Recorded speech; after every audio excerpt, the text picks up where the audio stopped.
In 2009, I began my master's program at the University of the West Indies in Cultural Studies. And during that first year, we had a visiting lecturer by the name of M. Nobisi Philip. She came to speak to us about a poem that she wrote that was in fact the length of a book entitled Zong. The poem is based on a real-life occurrence that happened in 1781 aboard the ship Zong. This is a painting by J.M.W. Turner entitled Slave Ship, which he also did to commemorate the event. In the painting, we see a ship and we see mangled bodies in a tumultuous ocean. During her presentation, she began to name these slaves, these enslaved who were thrown overboard during the Zong massacre.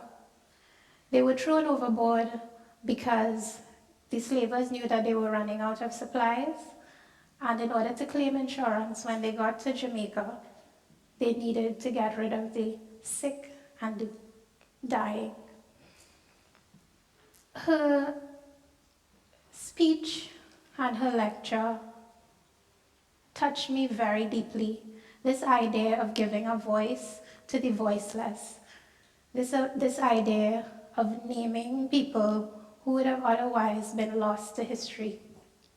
You see, something happened in Trinidad and Tobago in 1990 that shook the very foundation of who we are as a people and made us question everything. Letter 1. From my mother to my father, 23rd of October, 1990. As I sit on the couch with the green and white cushions writing to you, Nimah is doing some research for her first aid class using some of my nursing textbooks. Hager is on the ground humming and coloring. Muhammad is writing a poem about when he grows up for class. He wants to be an explorer and have some animals of his own. When tragedy happens on a large scale, we often only hear the main story. We hear what the press feeds us.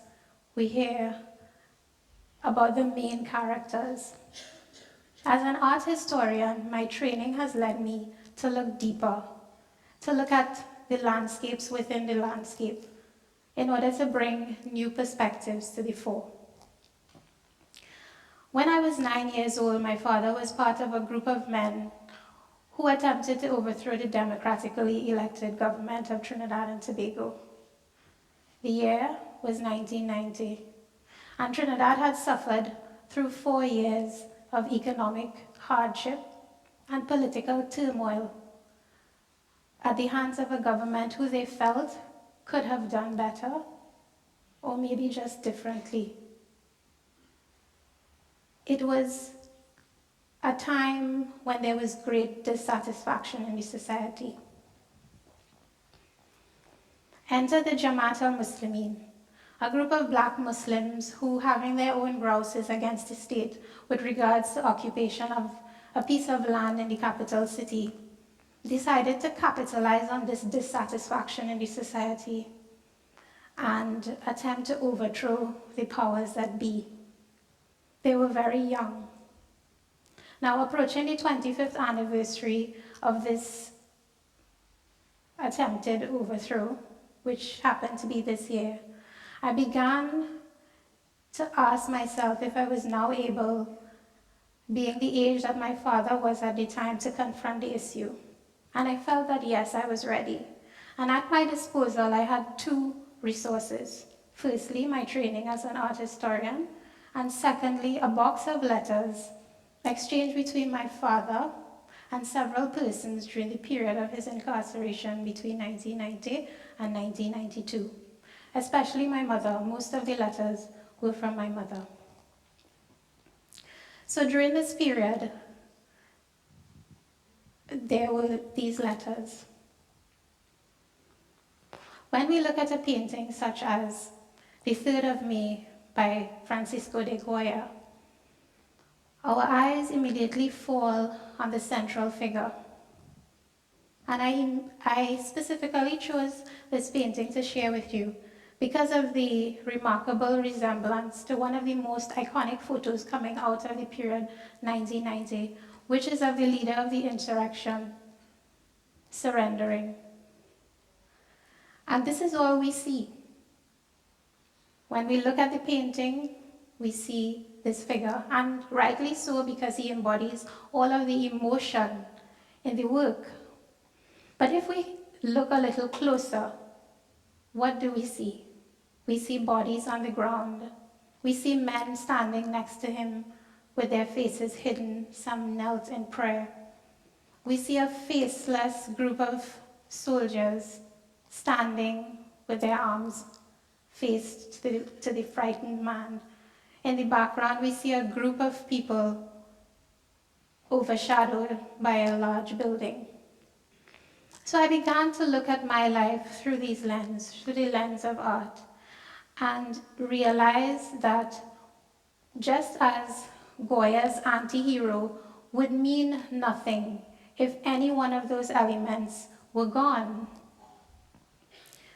my story, my perspective was also important in the larger scheme of things. Letter number 2. From me to my father, 4th of January 1991. Assalamu alaikum Abu. Sister Anisa invited all the children to her home on the 1st of January 1991 so that we could see all of our friends. I saw Salima. She was taller than me and older too. She was 11 years old and I am only 9. The children of number 1 Mukarapo Road, like children normally are, were oblivious to what was going on beyond that piece of land. We didn't understand the legal and political battles that were going on.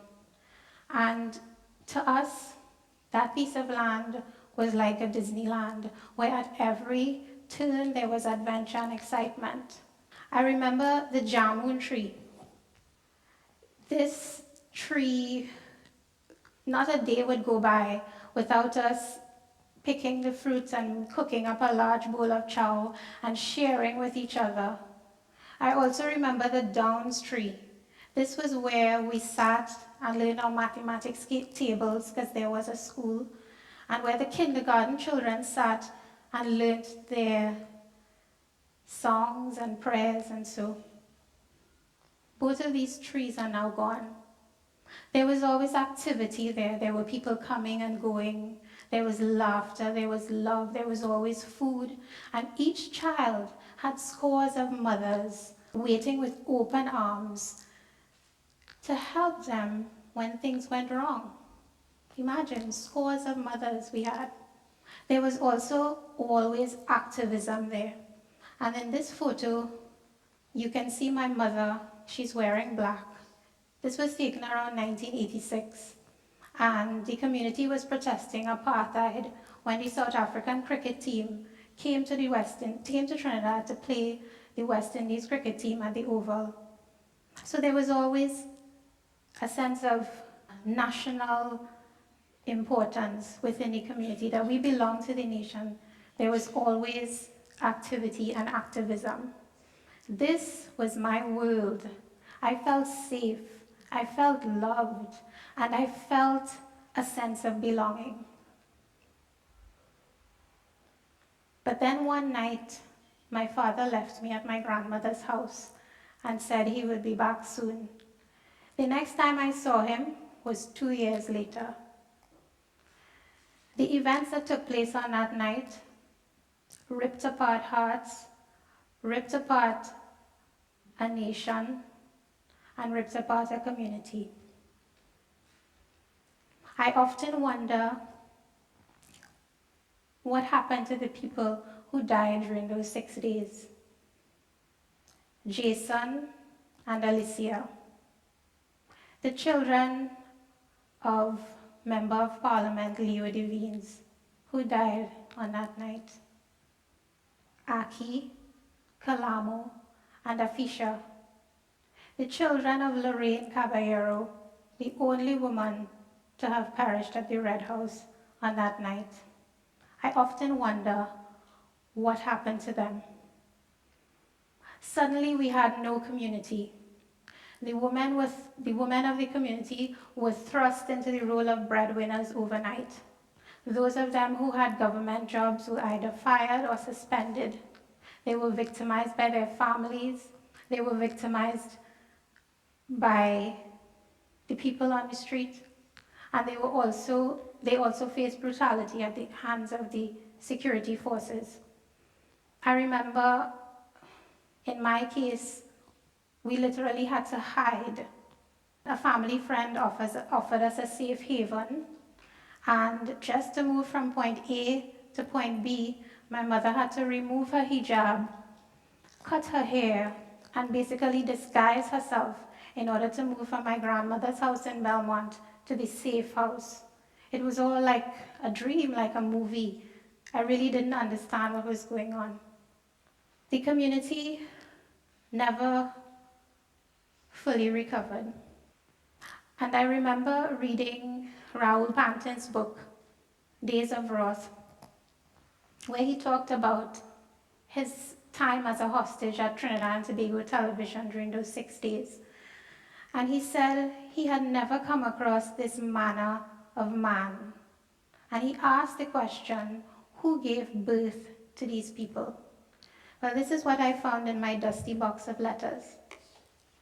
To my father from his mother, my grandmother, who is Anglican, undated. My friend Rosie, she's a Catholic. She's always praying with her beads for you. You know I don't believe in candles, but she always goes to church to light a candle for you and Gaston. I do not tell her that I don't believe in these things, because it shows she cares about you all. Letter number 4. From my father's grandmother-in-law, my great-grandmother-in-law, who is Catholic. 15th of September, 1990. Greetings in the Lord. Your letter to me was like the sunshine that comes after the rain. I was glad for your letter, and you made the old lady very happy. Well, my boy, I prayed night and day for you, and looking forward to seeing you soon. The children are well. They speak of you all the time, and love you very much. I miss you, and I hear your voice speaking to me always. During the 2 years after the event, besides the victimization and brutality, there were people in the society that offered help and support. The women themselves had to form a network for survival.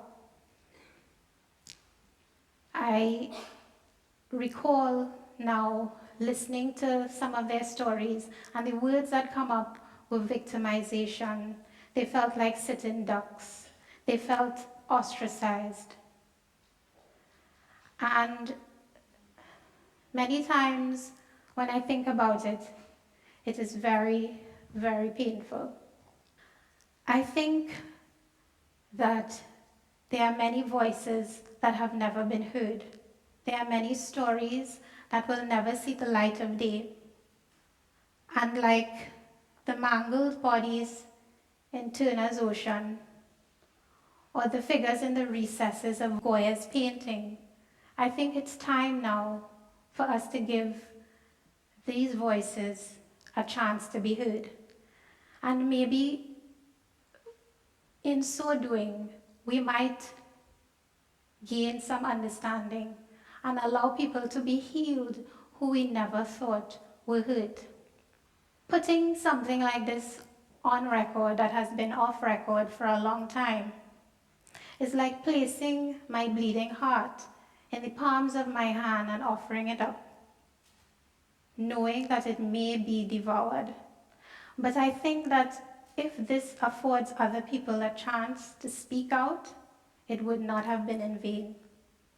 And I want to challenge each and every one of you, and I'm going to be very biased. think like an art historian. It doesn't have to be about this event. It can be about any event. But think for a moment. Look deeper. Do not paint everyone with a brush, with the same brush. Do not stereotype. And why do I say think like an art historian? Because history is not about one story. And life, well, to me, life is art. Letter 5, from my mother to my father, 10th of February, 1992. And I will end with her voice. I cannot ask you to forget, but I can ask that you be open enough to allow us to heal each other's wounds with love and respect. Thank you.